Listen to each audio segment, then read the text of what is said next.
Food for thought, vote values, part 3.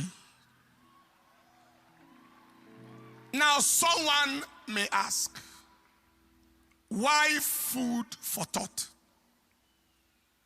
The reality is, we are gradually getting overwhelmed with the plague of thoughtlessness in our nation, in our generation.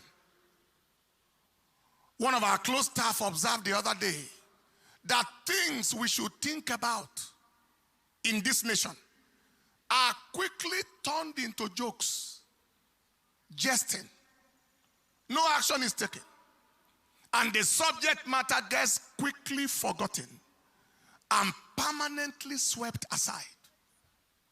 On the other hand, things that deserve no thought at all, that should be considered as frivolous and mischievous jokes from at times people of questionable sanity, are turned into subjects of discussion and distraction from core objectives at hand. Serious things are treated as jokes, and jokes are treated as serious things. It is the plague of thoughtlessness and disfocus that has bedeviled our land for a long time. But the fact is, there is a link between thought and result. Thought determines result. Quality of thought determines quality of result. If we must have quality results, we must think qualitative thoughts. The reason why we have not experienced much of qualitative results as a nation is because we have not embraced qualitative thinking as a people. Our mentality determines our destiny. Our mindset determines our outcome. If we don't think, we sink. Until we activate our brain, we do not actualize our gains. To change our season, we must change how we reason.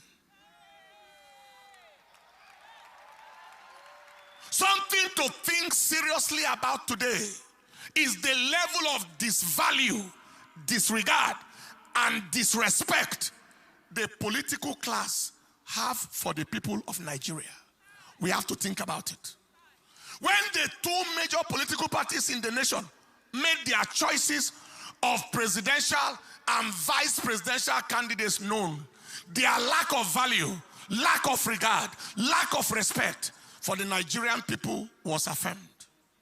The extent to which the interest, the yearnings, and the aspirations and welfare of the people didn't matter to them was validated. The degree to which the people of the nation have been taken for a ride, taken for granted by the political class, was authenticated.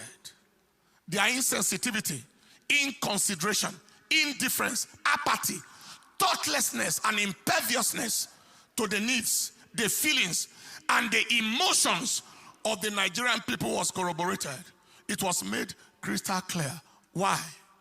One of the big two political parties in Nigeria chose a Muslim northerner as presidential candidate, despite the fact that the current president is of the same religion, an ethnic group with the same. Even the common principle of fairness, justice, and equity instructs that if the presidency has been in the grip of a region and religion for as long as 8 years, the most reasonable thing is for it to shift to the southern region and Christian religion for the sake of balance and inclusivity. Now, the meaning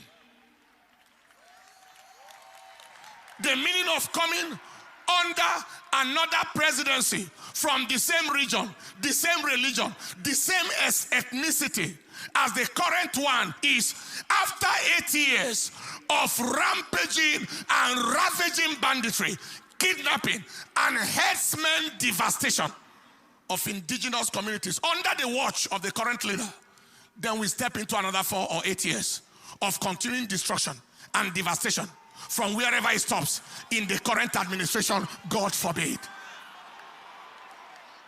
And our observation shows that these leaders have no word of condemnation or correction whatsoever for the dastardly acts of their people. Another 4 years or 8 years under a leader of the same kind as the current one will only embolden the killers to further their nefarious activities, saturating the land with blood. God forbid. The other of the two big political parties chose a Muslim presidential candidate and a Muslim vice presidential candidate. Can you see how much they have taken us for granted? In a multi-ethnic, multilingual, multicultural, multi-religious state as Nigeria. The fact is there are 36 states in Nigeria with 36 governors, 36 deputy governors. Out of 36 governors, 19 are Christians.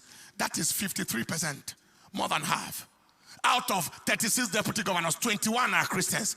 That is 58%. Beyond that, of the 6 geopolitical regions in Nigeria, there is an extremely massive Christian population in the South-South, Southeast, Southwest, North Central. That is already 4/6. Even in the Northeast, in Taraba, Adamawa, Gombe, etc., Christians are found in their numbers. Even in the Northwest, in Southern Kaduna, in Kebbi, etc. These facts do not in any way speak of Christianity as a minority religion in this nation. Not at all. In fact, Christianity is far, very far from being a minority religion in Nigeria. People will actually be shocked when a true and realistic census is done in this nation.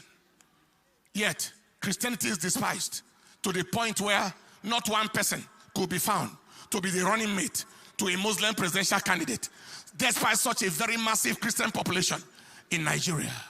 Yet, Christianity has been the victim of relentless attacks on churches and communities. We have witnessed, especially in this administration, highly lopsided, nepotistic, ethnocentric, religiocentric appointments in all realms. The armed forces, the judiciary, the executive, the legislature, the civil service, all lopsided appointments despite overwhelming Christian population in Nigeria. And now they want to place Muslim president and vice president on top of all of that, despite the fact that a Muslim president has literally ruled and ruined the country for almost 80 years now. And people are expected to watch on in cowardice and timidity. That will not happen. The conclusion is the two big political parties, as well as the leaders of our land, have shown us no value, no respect, no regard for the people of the nation. They are solely driven by personal interests and at times religious and ethnic interests. We are therefore left with no option than to totally reject the action of the two political parties for insulting our collective sensibility, undermining our human dignity, and desecrating our worth and value as a people. Only one credible, reasonable, sensible choice is left. Only one. Only one credible, reasonable, sensible choice is left. And you know, do you know? You know. Vote value, vote principles, vote character, vote capacity, vote fairness, vote justice, vote equity. Stand up on your feet.